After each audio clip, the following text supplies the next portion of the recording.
हाँ जी। टीचर और स्वीट बच्चे,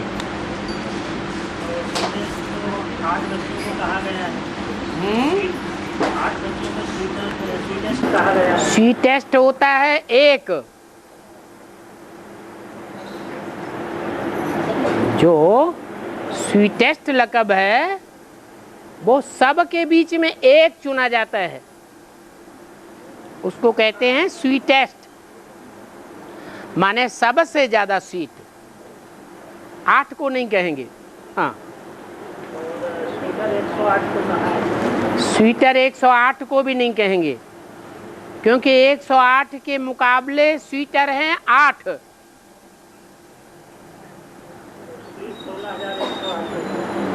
16,000 में तो ढेर के ढेर हैं जो दास दासी बन पड़ेंगे। बाबा ने कहा 16,000 की माला में आने से तो अच्छा है जन्म जन्मांतर साहूकार बनता रहे। बड़े बड़े साहूकार होते हैं जो महाराजाओं को भी लोन दे देते हैं, और उनके घर में ढेर के ढेर दास दासियां होते हैं, बड़े बड़े महल माड़ियां होते हैं। राज दरबार में भी राजाओं महाराजाओं के साथ गद्दी जमा के बैठते हैं।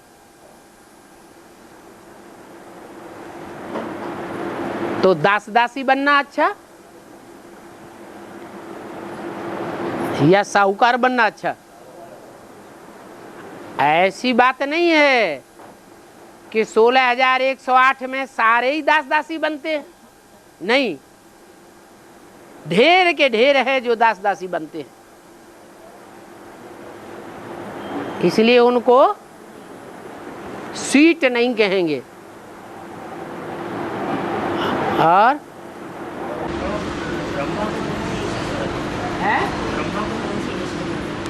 ब्रह्मा को तो महाराजा बनता है सतयुग का आदि का। सतयुग आदि में पहली पीढ़ी जो होती है उसमें तो वो महाराजा है। अपनी पीढ़ी के अंदर कहेंगे सबसे ज्यादा स्वीट। लेकिन संगम युग में जब बात आती है तो कृष्ण की आत्मा से भी ज्यादा स्वीटेस्ट कौन है? कृष्ण की आत्मा को भी पढ़ाई पढ़नी पड़ती है। किसके द्वारा है? अरे देवता बनता है ना कृष्ण। डॉक्टर बनते हैं डॉक्टरों के द्वारा, इंजीनियर बनते हैं इंजीनियर्स के द्वारा। तो कृष्ण राधा आदि जो देवताएं बनते हैं उनको बनाने वाला प्रैक्टिकल में कोई होगा या नहीं होगा? कौन हुआ? जिसको कहते हैं देव देव महादेव, उसको बनाने वाला प्रैक्टिकल साकार में कोई भी नहीं होता।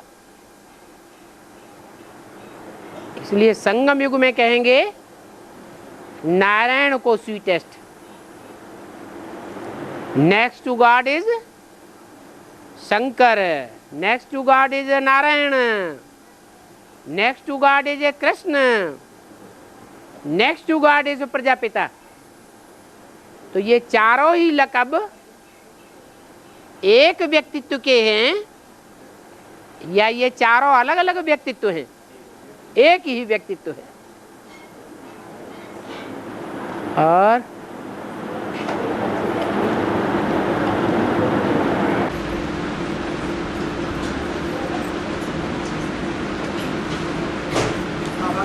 हाँ जी, बोला हिलेगी डुलेगी पर डूबेगी नहीं, लेकिन तो ज्ञान से टूट जाते हैं।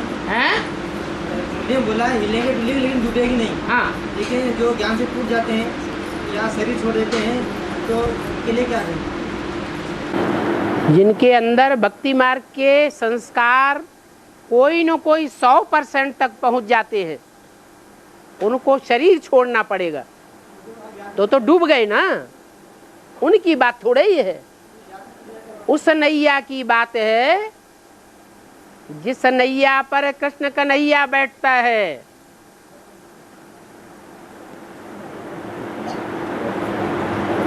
चित्रों में भक्ति मार्ग में पीपल के पत्ते के ऊपर कृष्ण गर्भ महल में आराम से बैठा हुआ है पीपल की नवैया पत्ते की, इससे ज्यादा हल्की नवैया कोई होती नहीं है। पीपल का पत्ता थोड़ा सा हवा का झोंका आएगा जोर से हिलेगा। ये भी माया के तूफान आ रहे हैं। इन माया के तूफानों के बीच में वो पीपल के पत्ते रूपी नवैया हिलती डुलती तो बहुत है। लोग समझते हैं अब डूब जाएगी, अब डूब जाएगी, डूब जाएगी, लेकिन बाप का दिया हुआ नारा है, वो नैया हिलेगी डुलेगी लेकिन डूबेगी नहीं। वो सारी दुनिया को डुबोने वाला पार्ट है, डूबने वाला नहीं है। कृष्ण जैसा श्रेष्ठ पत्ता, सृष्टि का पहला पत्ता उस नवैया पर विराजमान है। ये जीवन रूपी नैया है, मर जाने वालों की बात नहीं है। चाहे हद में मर जाएं, चाहे ज्ञान में चलते चलते बेहद में मर जाएं, वो तो डूब गए। जीवन में रहना चाहिए, ब्राह्मणत्व का जीवन चालू रहना चाहिए। और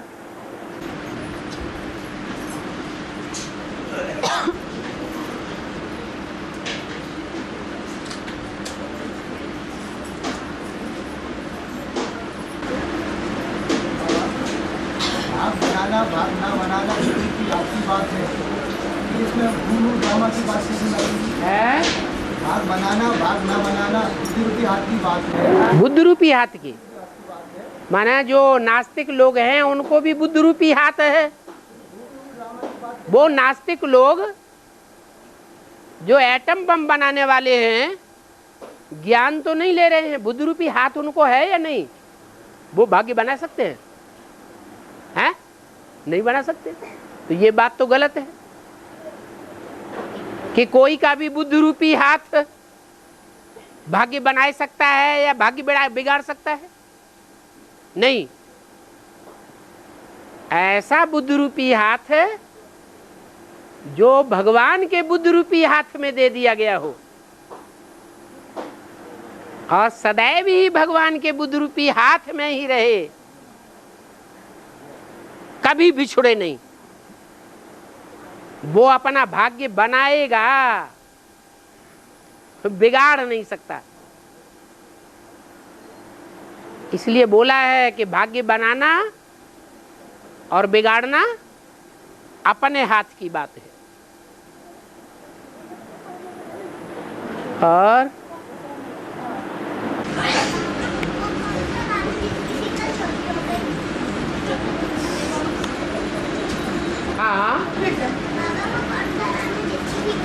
हाँ, वो कम कला वाला राम ही होगा। 14 कला वाला तो त्रेता के आदि में होता है। तो त्रेता के अंत में जो राम लकब वाला बनेगा वो कम से कम कला वाला होगा या 14 कला वाला होगा? है? कम कला वाला होगा। उसकी कलाएं 8 कलाओं से भी नीचे पहुंच जाएंगी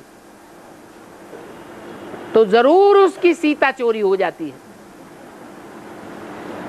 8 कला से ऊपर कलाएं रहेंगी तो देवता बुद्धि कहा जाएगा। देवताओं की प्रकृति दासी बन करके रहती है, उनको दास दासी रखने की दरकार नहीं है, पहरेदार रखने की दरकार नहीं है कि कोई सीता चुरा ले जाए। प्रकृति ही दासी है।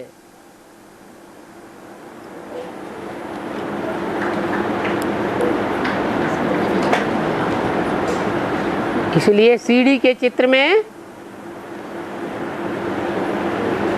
लास्ट 13वां जन्म जो दिखाया है वो कटा हुआ जन्म दिखाया है, कटी हुई सीढ़ी दिखाई गई है। माने कलाहीनता आ जाती है, आधे से भी कम कलाएं रह जाती है। रावण का प्रभाव हो जाता है। रावण आता है उस समय, रावयते लोकान, जो लोगों को रुलाने वाला है, रुलाता है काम विकार। वो काम विकार की शुरुआत हो जाती है।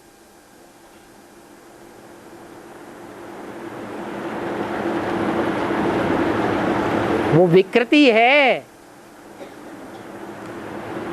वे माने विपरीत, कृति माने कार्य।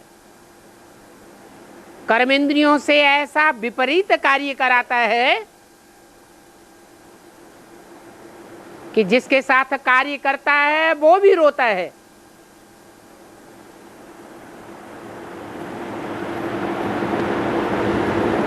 और वो स्वयं भी रोता है।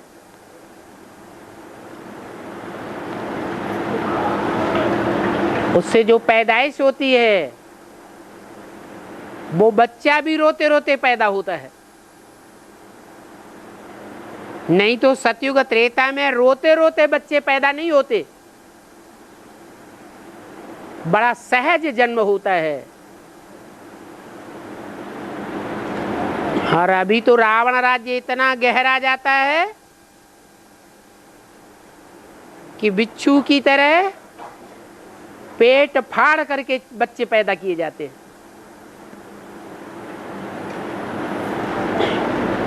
जिसमें रचयिता माँ को भी कितना दुख और बच्चे को भी कितना दुख होता है।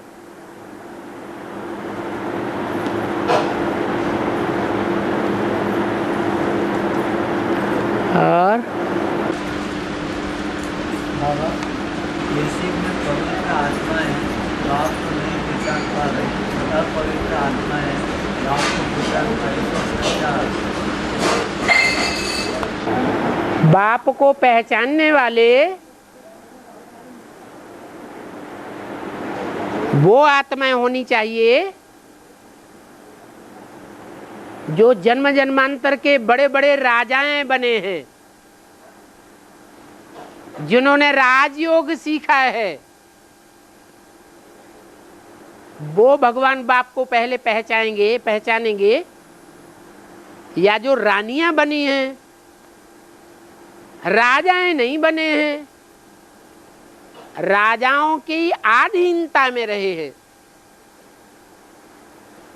वो आधीन रहने के स्वभाव संस्कार वाली आत्माएं भगवान को पहले पहचानेंगी, या जन्म जन्मांतर स्वाधीन रहने के स्वभाव संस्कार वाली भगवान को पहले पहचानेंगी।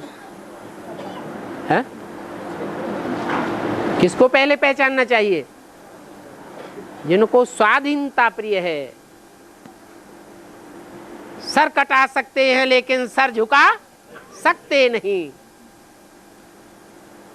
ऐसी स्वाभिमानी आत्माएं भगवान बाप के बच्चे बनते हैं और जन्म जन्मांतर राजाई की प्राप्ति करते हैं।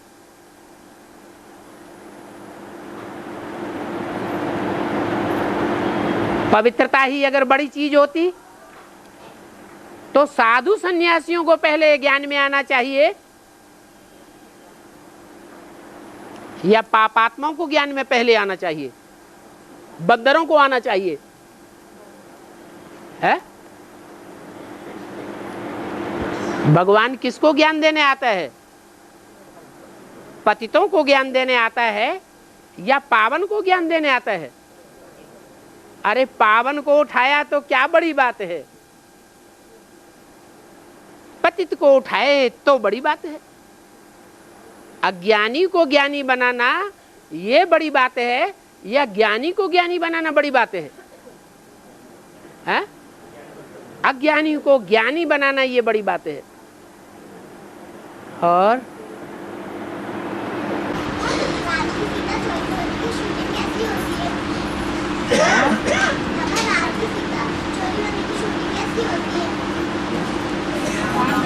एक आदमी, हाँ, राम की जो सीता है वो तब ही चोरी होती है जब राम आखिरी जन्म में कम कलाओं वाला हो जाता है। कम कलाओं वाला होगा तो चोरी होगी, संपूर्ण कला वाला हो जाएगा तो चोरी हुई भी होगी तो भी वापस आ जाएगी। और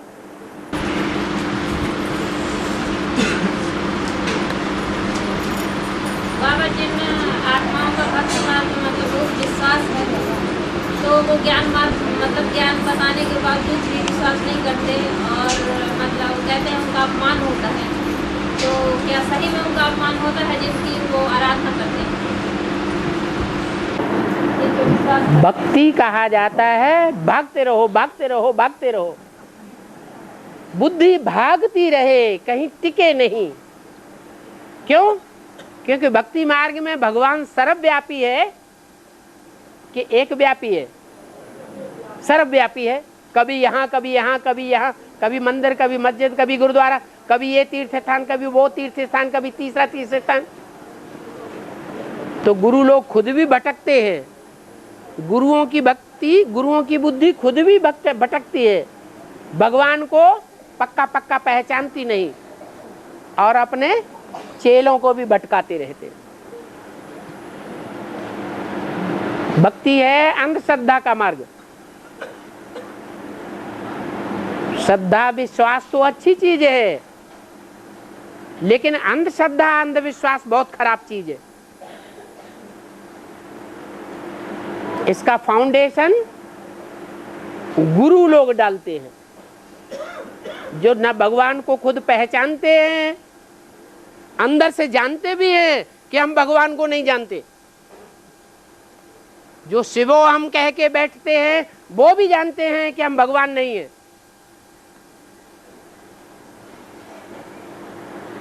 पतित कर्म करते रहते हैं, आत्मा अंदर से खाती रहती है,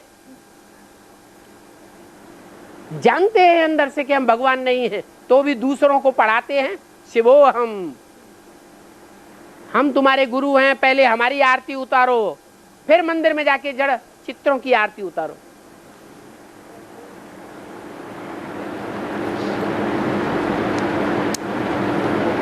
तो भक्ति है बुद्धि को भगाने वाली। बुद्धि थमती नहीं है कहीं भी, और ज्ञान है बुद्धि को थमाने वाला।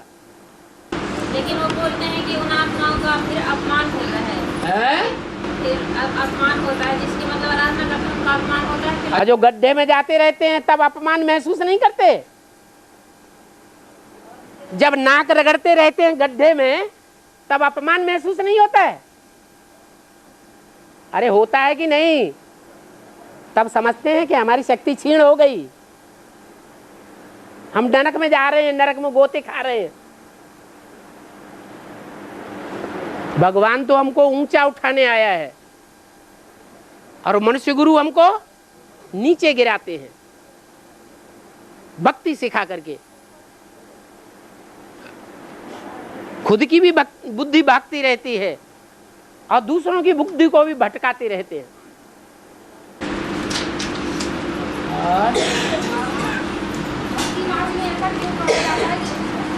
हाथ उठाओ। भक्ति मार्ग में कहा जाता है कि गुरु के बिना भगवान नहीं मिलता है, तो क्यों कहा जाता है? तो गलत कहा जाता है क्या? ज्ञान मार्ग में भी कोई से अगर संदेश ही नहीं मिलेगा, कोई से ज्ञान ही नहीं मिलेगा साकार व्यक्ति से, तो ज्ञान कैसे कहा जाएगा? ज्ञानी बन जाएंगे? हैं? कोई न कोई गुरु तो जरूर चाहिए।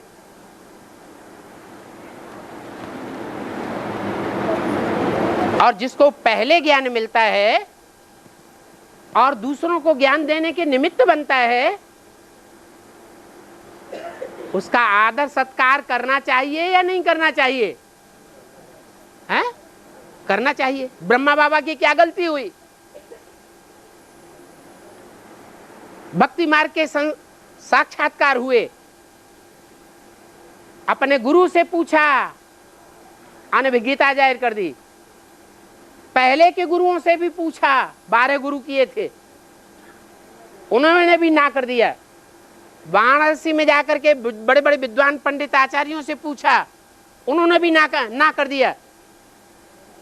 फिर अपने जीवन के अनुभव के आधार पर उन्होंने जिस व्यक्ति को बहुत होशियार समझा, वो था उनका भागीदार, जिसको अपने प्रैक्टिकल जीवन में उन्होंने अपनी सारी करोड़ों की दुकान सौंप रखी थी। उसके पास गए और वहां पहुंचते ही उनको अपने साक्षात्कारों का रहस्य पता लग गया। फिर ब्रह्मा बाबा ने उस व्यक्ति को अपना सदगुरु माना, अपना गुरु माना, गुरु का मान दिया कि और ही कोर्ट कचहरी होने लगी, झगड़े हो गए। इसलिए भक्ति मार्ग में गायन है, गुरु बिनु होए कि ज्ञान, ज्ञान को होए विराग बिनु। सच्चा ज्ञान, सच्ची जानकारी, सत्य की जानकारी, सत्य अर्थात भगवान की पहचान तब तक 100% नहीं होगी जब तक इस दुनिया से वैराग नहीं आया है। और वैराग आता है जब दुनिया से ठोकर मिलती है। संसार ने जब ठुकराया तब द्वार तुम्हारे आया।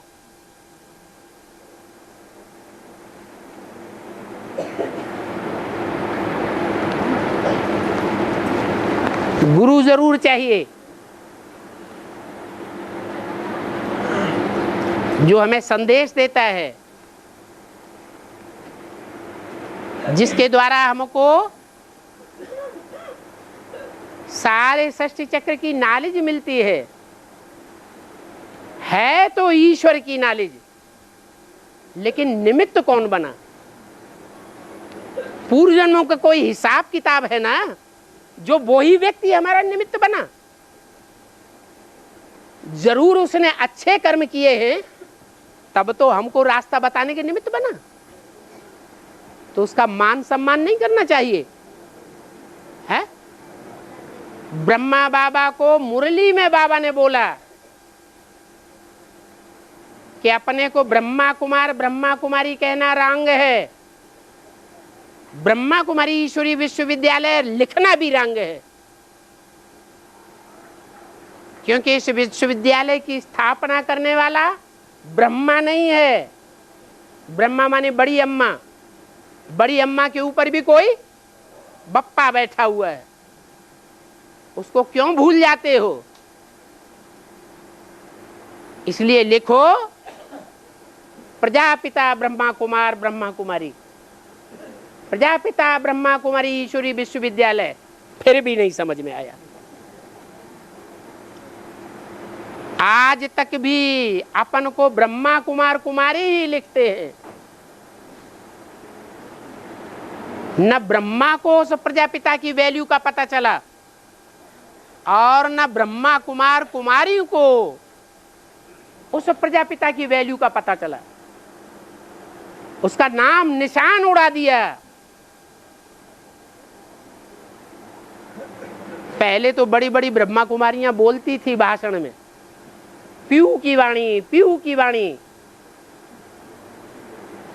जब से एडवांस ज्ञान मैदान में प्रत्यक्ष हुआ, तब से प्रजापिता का नाम लेना ही बंद कर दिया।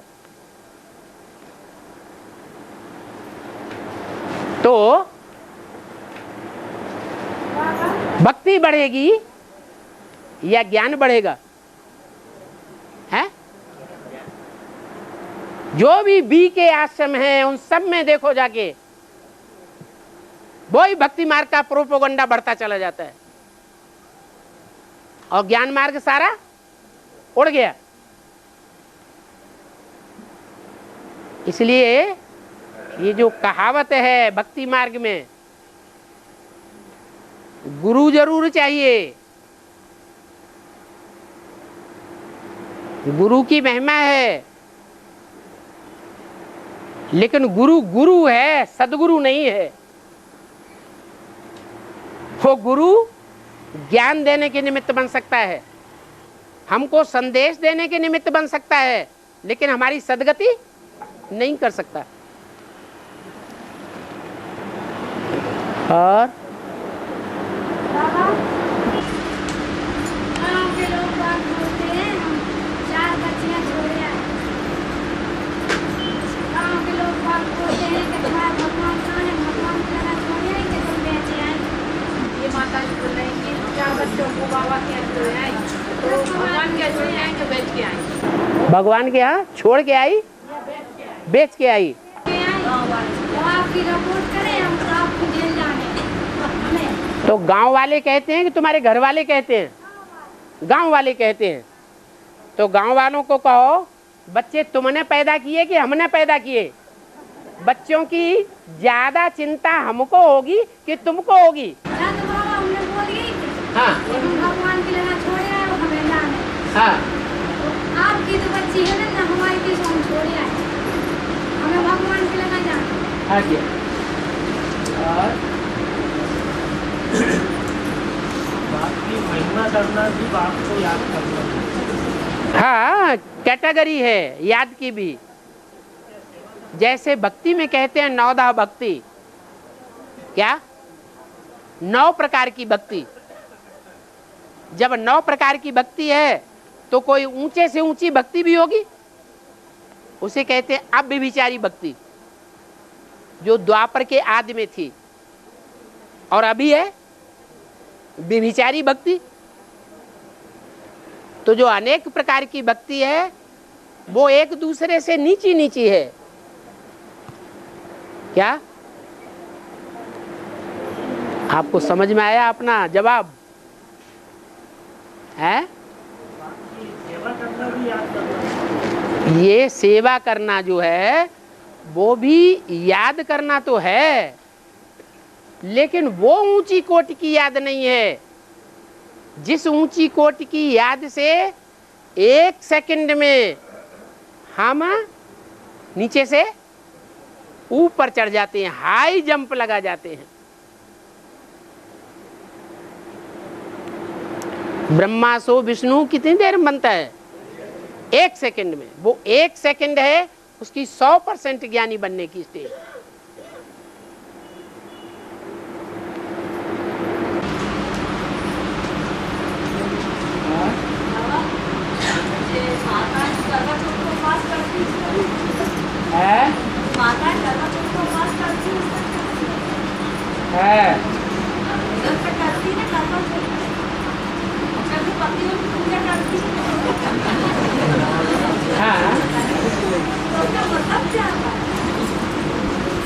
भक्ति मार्ग में जो भी ठठा कर्म करते हैं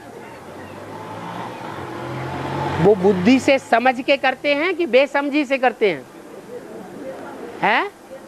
बेसमझी से करते हैं।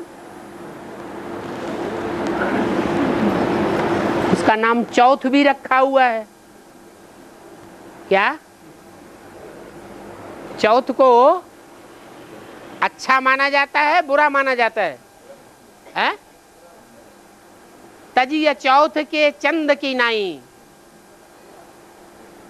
जैसे भक्ति मार्ग में कहते हैं चौथ का चंद्रमा देखा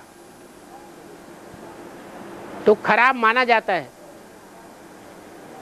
और वैसे भी दुनिया में चौथ खाना अच्छी बात है या खराब बात है?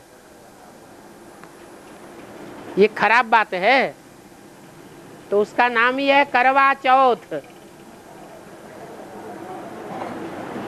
क्या करते तो हैं और वाहवाही भी मनाते हैं, माताएं बहुत खुश होती हैं, लेकिन ये नहीं समझती कि हम जो कुछ भी कर रहे हैं ये अकल का काम नहीं है।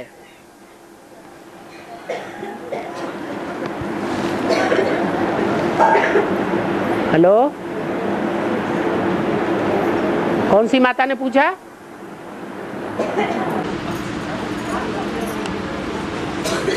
हाथ उठाना जरा। हाँ, अभी करवा चौथ कर रहे हैं क्या? अब नहीं कर रहे? अच्छा अच्छा अच्छा अच्छा।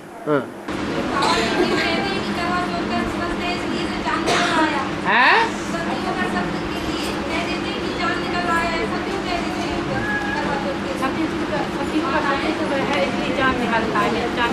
सतीत्व तो है। हाँ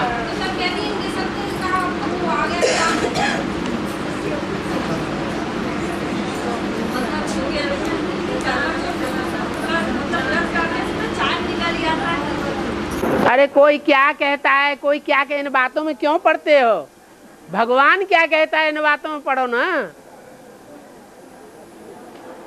वो ये कहती हैं, वो ये कहती हैं, वो कहती हैं।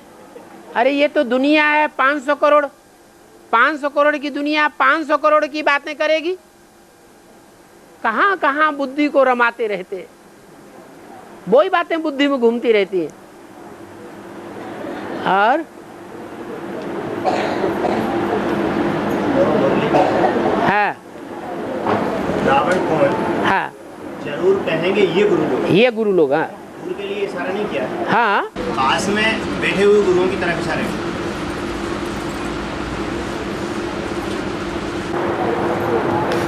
वैसे भी देखा जाए तो गुरु लोग समझ करके काम करते हैं कि बेसमझी से काम करते हैं?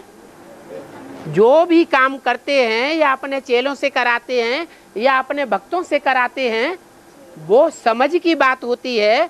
बुद्धि से उस बात का विश्लेषण करके काम करते हैं। भक्ति मार्ग के क्रिया कर्म कांड कराते हैं तो बुद्धि से समझ करके कराते हैं कि बेसमझी से कराते हैं? बेसमझी से कराते हैं। उन बेसमझी से कराने वालों में अव्वल नंबर गुरु कौन है? फाउंडेशन तो सारा यहां पड़ता है।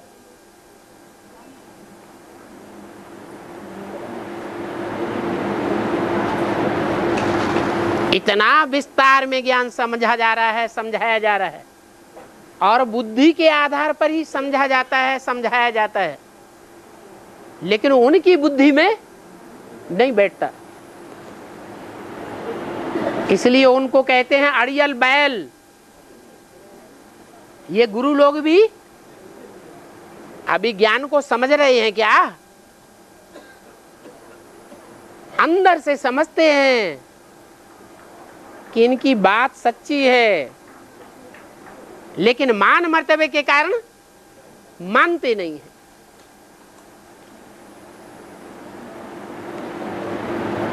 और ये गुरु लोग अंत तक नहीं मानेंगे। कब मानेंगे? जब इनके सारे फॉलोअर्स अच्छे अच्छे जो उनको बैठाते हैं, मान देते हैं, मर्तबा देते हैं, वो सारे ही टूट जावेंगे, तब आकर के नाक लटकावेंगे।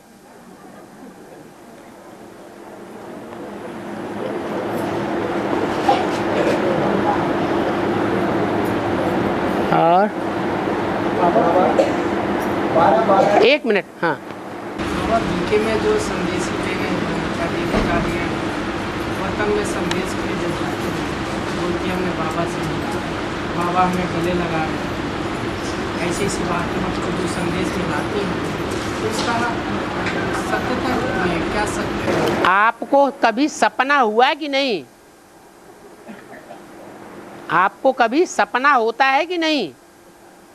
वो सपना कभी सच्चा निकलता है कि नहीं? सच्चा भी निकलता है। माने आपकी मेंटलिटी जब सच्ची होती है और वायुमंडल भी सच्चा होता है, सवेरे का वायुमंडल होता है, उस समय जो सपना होता है वो मोस्टली सच्चा निकलता है। ऐसे ही बंद आंखों का साक्षात्कार भी गाया हुआ है भक्ति मार्ग में। क्या? जिनमें प्योरिटी की पावर ज्यादा होती है जन्म जन्मांतर की, और जो आत्माएं बुद्धि की तीखी नहीं होती हैं लेकिन भोली भाली हैं, ऐसी भोली भाली आत्माओं को भगवान प्रसन्न करेगा, प्रसन्न रखेगा, या आएगा इस सृष्टि पर तो दुख देगा, प्रसन्न रखने का प्रयास करता है। क्योंकि पवित्रता उन आत्माओं को प्यारी है और भगवान को भी उनका पवित्र जीवन प्यारा है। इसलिए उन आत्माओं को बहलाने के लिए, क्योंकि भगवान के 3 प्रकार के बच्चे हैं। एक तो राजा महाराजा बनने वाले, क्या? दूसरे हैं प्रजा बनने वाले, है या नहीं? और तीसरे हैं भक्त। तो राजा महाराजाओं बनने वालों को तो बहुत प्राप्ति हो जाती है भगवान से, और जो भगवान से डायरेक्ट भगवान की प्रजा बनते हैं प्रैक्टिकल जीवन में, माने संगम युग में, संगम युगी स्वर्णिम युग की प्रजा 4.5 लाख, वो प्रजा भी बहुत ऊंची कोटि की होती है। यथा राजा तथा प्रजा गाई हुई है, वो पहले जन्म का गायन है। तो प्रजा भी बहुत कुछ प्राप्ति कर लेती है।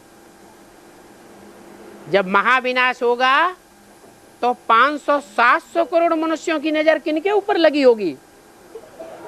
है उसी प्रजावर की श्रेष्ठ आत्माओं के ऊपर उनकी नजर लगी हुई होगी, तो वो भी श्रेष्ठ हो गई। बाकी तीसरी कैटेगरी है भक्त। वो भक्त जो है बड़े ठगत हैं, भगत बड़े ठगत, बेचारे ठगी में ही लगे रहते हैं और बेचारे कुछ प्राप्ति नहीं कर पाते। तो ऐसे बच्चों पर भी भगवान को बहुत रहम आता है। आखिर हैं तो मेरे ही भगत। भक्तों में जैसे नारद श्रेष्ठ गाया हुआ है। नारद का जीवन क्या है? दूसरों से कहता फिरेगा चलो बैकुंठ, चलो बैकुंठ। खुद कहां चक्कर काटता है? सारी दुनिया में चक्कर काटता रहता है। अपने जीवन को परिवर्तन करने की बात नहीं, दूसरों को रास्ता बताते रहे, उसको कहेंगे भक्ति मार्ग, भगत। बुद्धि भागती रहती है, भागती रहती है, पक्का निश्चय और विश्वास नहीं हो पाता। तो ऐसे भक्तों को भी कुछ न कुछ संगम युग में, संगम युग की जो विशेष प्राप्ति है, क्या?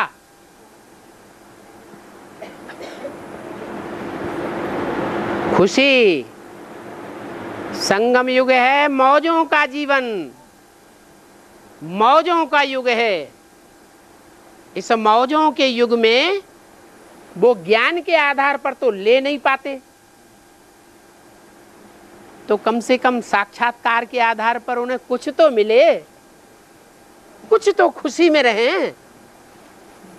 वो साक्षात्कार की खुशी अविनाशी खुशी है, हमेशा रहती है या थोड़े टाइम रहती है? थोड़े टाइम रहती। तो थोड़े टाइम का उनका सुख की शूटिंग हो जाए तो उसमें आपको तकलीफ है क्या? है? खुश रहने दो उनको। उनको अगर खुशी आती है कि हमें भगवान मिला, उन्होंने हमसे ऐसे कहा, ऐसे चलाया, यहाँ ले गए, वहाँ ले गए, हमको ये खिलाया, हमको वो खिलाया, हमने भोग लगाया। अच्छा अच्छा अच्छा, ठीक है, ठीक है। हाँ, बाबा कहते हैं कि जो दुश्मन का भी दुश्मन है वो हमारा दोस्त है, इसका मतलब क्या है? जो हमारा, जो दुश्मन का भी दुश्मन है वो हमारा दोस्त है। हाँ हाँ, ये माया का ज्ञान है। क्या? माया का ये ज्ञान है। क्या ज्ञान है? माया जो ब्राह्मण बच्चे हैं बाप के, उन बच्चों से लड़ाई लड़ते लड़ते लड़ते लड़ते तंग आ गई। अब व्यक्तवाणी में क्या बोला? माया अब थक चुकी है, माया अब तंग आ चुकी है। जिन दिनों कुमार का दादी हॉस्पिटलों में चक्कर काट रही थी ना, एक हॉस्पिटल से दूसरे में, दूसरे से तीसरे में, चौथे में, पांचवें, छठे, सातवें में, उस समय की ये वाणी बोली हुई है कि माया अब तंग आ चुकी है, थक चुकी है। तो शरीर छोड़ने के बाद फिर अव्यक्तवाणी में बोला कि माया ने प्रकृति से हाथ मिला लिया। किससे हाथ मिला लिया? प्रकृति से। प्रकृति के कितने तत्व हैं? 5 तत्व हैं। पहला तत्व कौन सा है? मुख्य पृथ्वी। तो जो पृथ्वी के रूप में प्रकृति का मुख्य स्वरूप है, जिसको कहते हैं सारे जगत की माता, कौन? पृथ्वी। उस सारे जगत की माता जगदम्बा से हाथ मिला लिया। वो जगदम्बा जो तमो प्रधान होने पर महाकाली का रूप धारण करती है, और महाकाली का रूप धारण करके जितने भी ब्राह्मण बच्चे हैं उन सब को ज्ञान से तोड़ देती है, ऐसी ग्लानि करती है।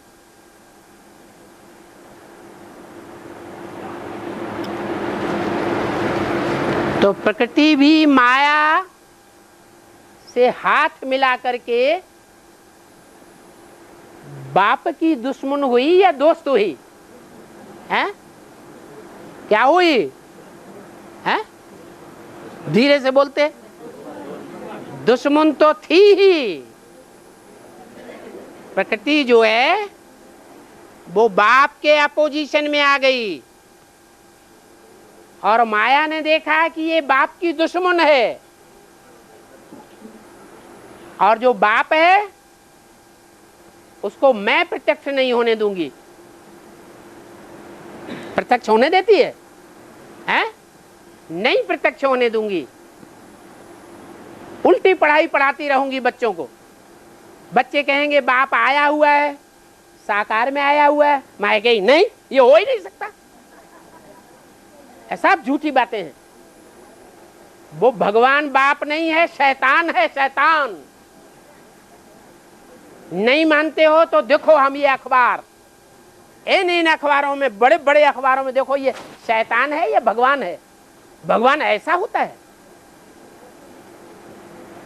तो माया अपोजिशन करती है बाप का। अपोजिशन करते करते जब 7-8 साल में थक जाती है और देखती है कि बाप का जो परिवार है वो तो दिन दूना रात चौगुना बढ़ता जाता है। जब माया ने हमला किया जोर से, द्वापर के आदि में हमला करती है ना माया, है? जोर से हमला किया तो माया ने समझा मैं विजयी हो गई। ये द्वापर युग की शूटिंग की बात है, सन 98 की, 99 की। और जब 10-12 साल लगातार देखा कि ये तो एक जगह से लेकर के सारे भारत में मिनी मधुबन ही मिनी मधुबन फैल गए, इनकी तो दिन दूनी रात चौगुनी वृद्धि हो रही है।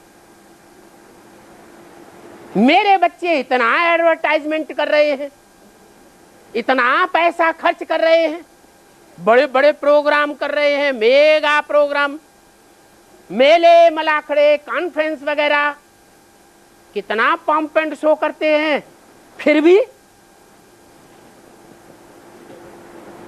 जो बच्चे निकलने चाहिए वो नहीं निकलते हैं। जो आदि में वारसदार निकले वो वारसदार तो निकलते ही नहीं। तो लंबे समय के इस संघर्ष के बाद माया दम तोड़ देती है।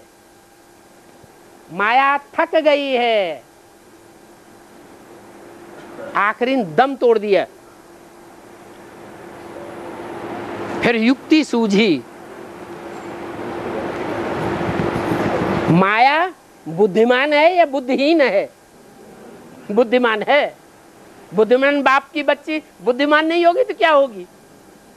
तो अकल भिड़ाती है। जो अकल अभी कोई माता जी ने बोली, क्या ये माया की अकल है क्या? कि दुश्मन का दुश्मन हमारा दोस्त है। तो बाप है हमारा दुश्मन, मैं बाप को संसार में प्रत्यक्ष नहीं होने दूंगी।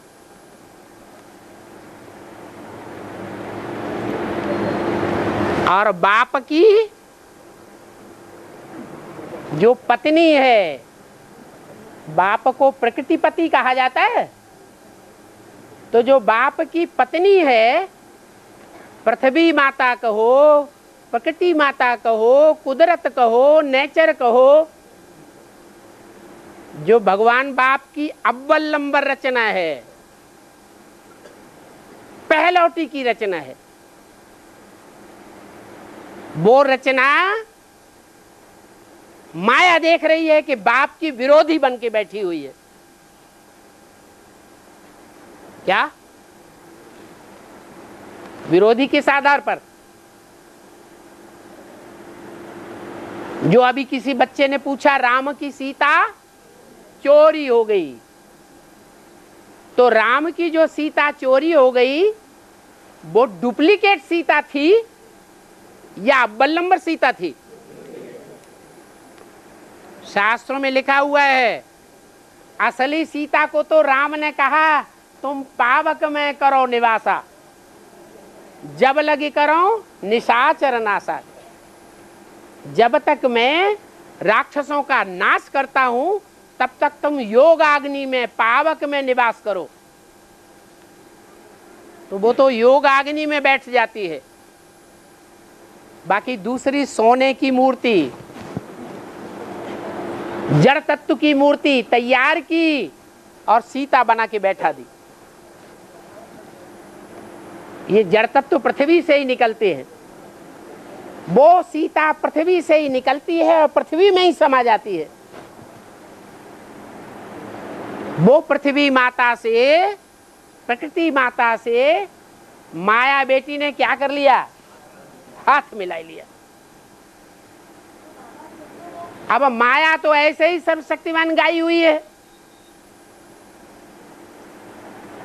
लेकिन बच्चों पर विजय नहीं प्राप्त कर सकी। तो माया इतनी पावरफुल नहीं है। भले माया सर्वशक्तिमान गाई हुई है, वो बुद्धि के आधार पर उसने ऐसी आसुरी बुद्धि चलाई। कैसी? जैसे पीछे किसी ने बताई, क्या दुश्मन का दुश्मन हमारा दोस्त है।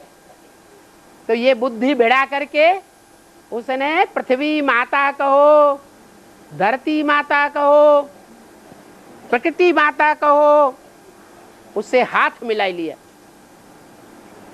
और पावरफुल बन गई। इतनी पावरफुल बन जाती है कि जगत पिता बाप को चुपचाप शांत होकर के मुर्दा बन के लेट जाना पड़ता है। कुछ नहीं बोलना है, अभी हमारा टाइम नहीं है।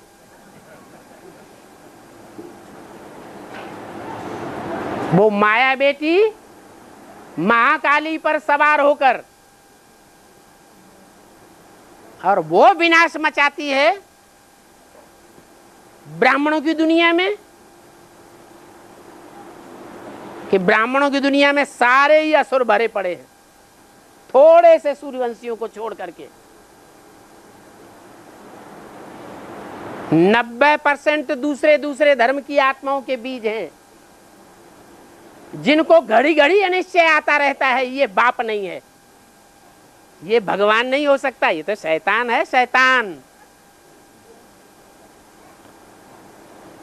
ऐसे अनिश्चय बुद्धि असुरों को, जिनकी बुद्धि से ढेर के ढेर प्रश्न रूपी रावण के सिर निकलते रहते हैं, उन सबको मार देती है।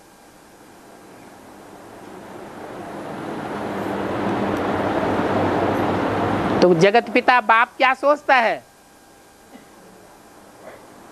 सोचता है कि जो सूर्यवंशियों की स्थापना मुझे करनी है वो तो मैंने कर दी,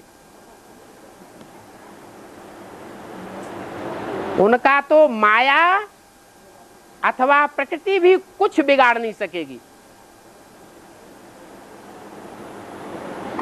बाकी जो 90% माया भी हैं, उनको तो माया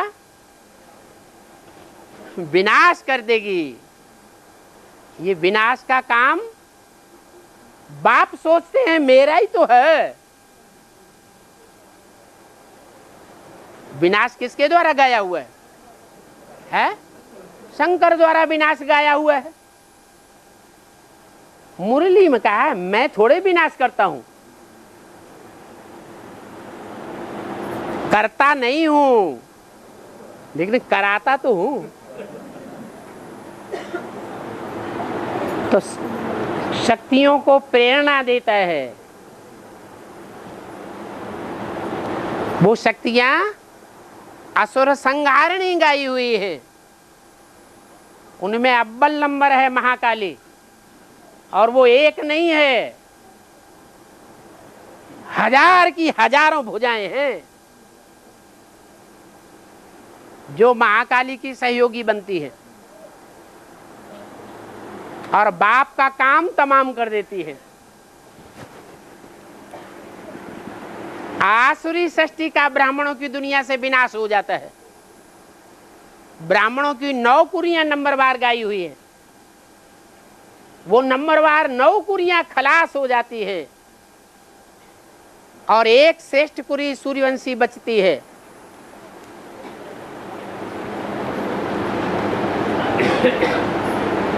इसलिए भक्ति मार्ग में ये बात गाई हुई है। मुरली में बाबा ने नहीं बोला है क्या? दुश्मन का दुश्मन हमारा दोस्त है। मुरली में तो बाबा बताते हैं पांडवों का कोई भी दुश्मन नहीं, पांडवों के तो सब सारी दुनिया दोस्त है। आज नहीं तो कल दोस्त बन जाएंगे, क्योंकि सारी दुनिया को बाप को पहचानना है। ऐसी मनुष्य सृष्टि की एक भी आत्मा नहीं बचेगी जो गॉड फादर बाप को न पहचाने, न माने। तो दुश्मन होने की तो बात ही नहीं। ये मायावी ज्ञान है क्या? क्या? दुश्मन का दुश्मन हमारा दोस्त है। और बाबा 12 के 7 विधर्मी आपस में ऐड हो जाती हैं तो 84 हो जाते हैं। 12 के हाँ। 7 विधर्मियों से ऐड हो जाती हैं तो 84 हो जाते हैं। 12 सत्ते 84, 84 घंटे वाली देवी के भगत बन जाते हैं। हाँ है, उनके 84 जन्म होते हैं। 84 जन्म लेंगे तब तो 84 जन्मों में पार्ट बजावेंगे। जो और धर्मों के फॉलोअर्स हैं, और धर्मों के बाप को अपना बाप बना लेते हैं, वो कम जन्म लेंगे या 84 जन्म लेंगे? कम जन्म लेंगे।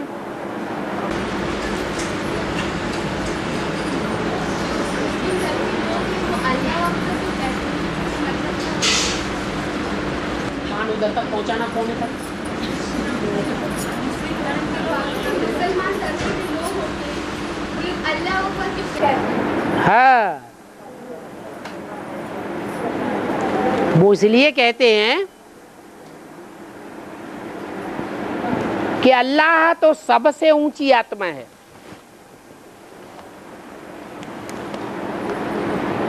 उन्होंने, मुसलमानों या इस्लामियों ने संगम युग में जब भगवान बाप आया और विनाश महाविनाश हुआ तो उन्होंने ये भी अनुभव किया कि अल्लाह अव्वल दीन कोई है जो अव्वल नंबर धर्म की दीन की स्थापना करता है, वो तो अल्लाह है। लेकिन उसके साथ साथ कोई अकबर भी है।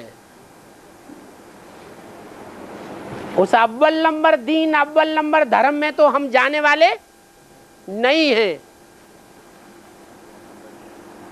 लेकिन उसका कोई साथी है।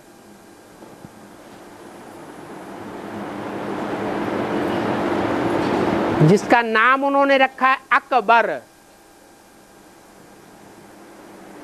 बर माने श्रेष्ठ, अक माने अक का फूल। जो अक का फूल होता है छोटा सा होता है,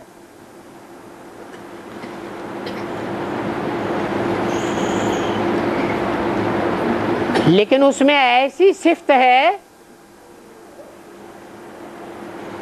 कि पेट की बहुत सफाई करता है, दवाइयों में बहुत काम आता है।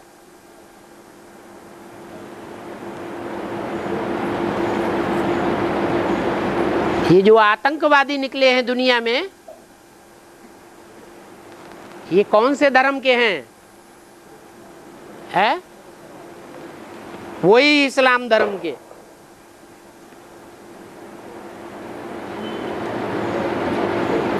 वो ऐसे फॉलो करने वाले हैं जिनके भय से आज दुनिया के बड़े बड़े शासक थर्रा रहे हैं। पता नहीं हमारी आखिरी श्वास कब आ जाए।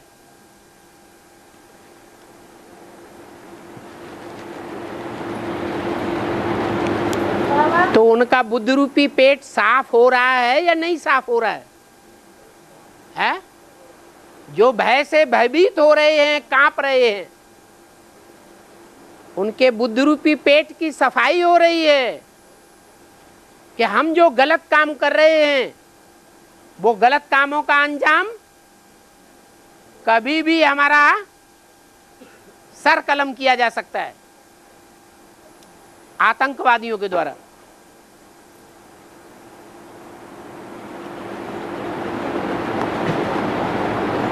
तो वो आतंकवादी या उनका सरगना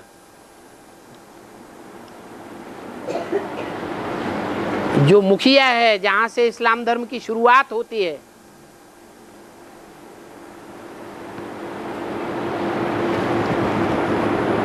जो बुद्धि के ठर हैं, कैसी बुद्धि है? ज्ञान की बातों में उनकी बुद्धि चलती ही नहीं है। लेकिन जो पेट है, उस पेट की सफाई करने में तामसी स्टेज में बहुत सहायक बनते हैं। उनका मुखिया कौन हुआ है? उनका मुखिया हुआ जिसे कहा जाता है अल्लाह के साथ अकबर। हिंदुओं में अल्लाह किसको माना है? हैं? अरे हिंदुओं में अल्लाह किसको मानते हैं? अच्छा, ब्राह्मणों में अल्लाह किसको माना है? अल्लाह माने अल्लाह माने ऊंचते ऊंच कौन सी आत्मा है? शिव है। और उसका साथी कौन है? शंकर। शंकर अभी अधूरी स्टेज में है या संपूर्ण स्टेज में है? अधूरी स्टेज में है। अधूरी स्टेज में होते हुए भी जो उसमें से गंध निकल रही है उसे खुशबू तो नहीं कहें, क्या कहें? खुशबू नहीं कहें, लेकिन बदबू तो कहें। बदबू भी नहीं कह सकते। खुशबू इसलिए नहीं कहेंगे कि परिवर्तन दिखाई नहीं पड़ता। दिखाई पड़ता है प्रैक्टिकल जीवन में? नहीं। और बदबू इसलिए नहीं कहते कि जो भी ब्राह्मण बच्चे हैं वो उस बू को ग्रहण करना चाहते हैं या फेंकना चाहते हैं? फिर ग्रहण कर रहे हैं तो बदबू भी नहीं है। लेकिन बुद्ध रूपी पेट को सफाई बहुत कर रही है। जिनका मनन चिंतन मंथन उस ज्ञान के आधार पर चल रहा है, उनके बुद्ध रूपी पेट की सफाई हो रही है कि नहीं हो रही है? तो वो है अकबर। अक के जितने भी फूल हैं दुर्गंध फैलाने वाले, वैसे फूल होते हैं सतयुग में। फूल कहा जाता है सुखदाई को। फूल होता है हल्का, खुद भी हल्का होता है, दूसरों को भी हल्का बनाता है। खुद भी भारी नहीं होता और दूसरों को भी भारी नहीं बनाएगा। कांटा नहीं कहेंगे, फूल है लेकिन छोटा फूल है।